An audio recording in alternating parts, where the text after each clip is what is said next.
নমস্কার। মহামানব মনীষীদের বাণী। অমনোযোগিতা বড়ই বিশ্রী ব্যাপার।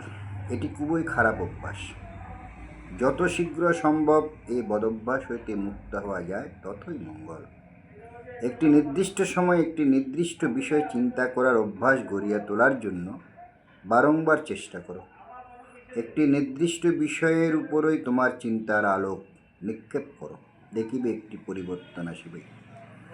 তোমাদের জীবনে অবশ্যই একটি লক্ষ্য থাকিতে হইবে, অন্যথায় তোমরা কিছুই করিতে পারিবে না। শৃঙ্খলাবিহীন জীবন কোনো জীবন নয়, তাহাতে সর্বনাশের সম্ভাবনা বেশি থাকে। যদি তুমি দুঃখকে ভয় করো, বাস্তবিক দুঃখ যদি তোমার অপ্রিয় হয়, প্রকাশ্যে অথবা গোপনে হোক, কায়মনোবাক্যে পাপানুষ্ঠান করিও না। মানুষ দুঃখকে ভয় করে, কিন্তু দুঃখের কারণগুলিকে ভয় করে না। পাপ ও কর্ম, পাপের অনুষ্ঠান এই দুঃখের কারণ। প্রকাশ্য অথবা গোপনে হোক, কায়ার দ্বারা, মনের দ্বারা অথবা বাক্যের দ্বারা কখনো পাপ কর্ম করিতে নাই। মিথ্যা, বৃথা, কটু, বেদ বাক্য ইত্যাদি বাচনিক পাপকর্ম। হাত পা ইত্যাদি অঙ্গ প্রত্যঙ্গ দ্বারা যে দুষ্কর্ম করা হয় তাহা কায়িক দুষ্কর্ম, যেমন প্রাণী হত্যা, চুরি, বেবিচার, মদ গাঁজা সেবন ইত্যাদি কায়িক পাপকর্ম। মানসিক দুষ্কর্ম, মানসিক দুশ্চিন্তা, পাপচিন্তা ইত্যাদি যার কারণে মানুষ দুষ্কর্মে লিপ্ত হয় তাহাই মানসিক দুষ্কর্ম। শত্রুতার দ্বারা শত্রুতা দূর করা যায় না, ইহা একেবারে বাস্তব সত্য কথা।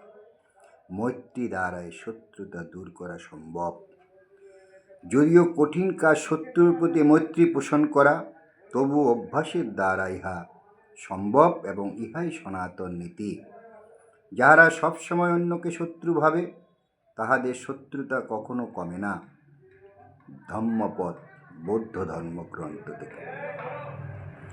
অহংকারের বশে মানুষ নানাভাবে বিপদগামী হয়, কিন্তু তাহারা যদি জানিত এই পৃথিবীতে তাহারা স্থায়ী নয়, তবে বিবাদ নিশ্চয়ই কিছু কম হইত, অহংকারও কিছু কম হইত। বেশি কথায় কাজ নাই, যে কথায় কোনো ফল নাই।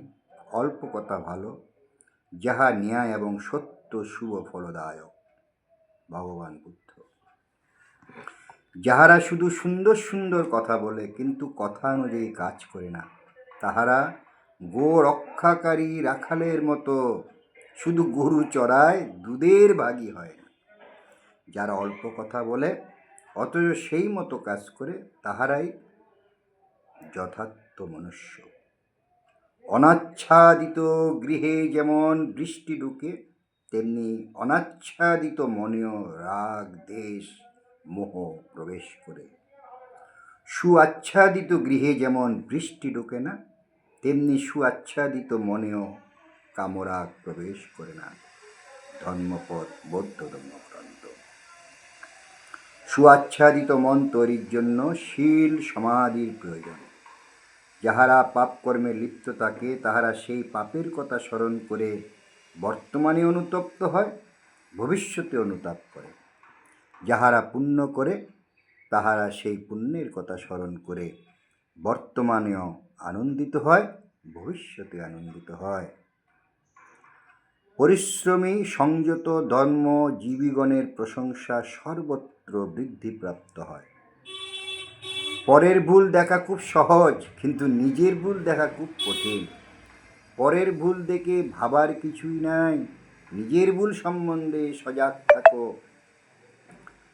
পরের ঘরের ছাদে তুষার জমিয়াছে, অর্থাৎ বরফ জমিয়াছে দেখিয়া কোনো লাভ নেই। নিজের ঘরের দুয়ারে কাদা জমেছে কিনা দেখা উচিত। নিজেকে ফুলের মতো বিকশিত করো। ফুলের গন্ধ বাতাসের অনুকূলে প্রবাহিত হয়, কিন্তু সৎপুরুষের সৌরভ বাতাসের অনুকূল প্রতিকূল সর্বত্র বিরাজ করে।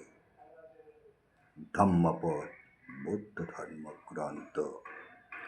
ইহা ব্যান্ডেল হুগলি মানব কল্যাণ সমিতির কার্যালয়।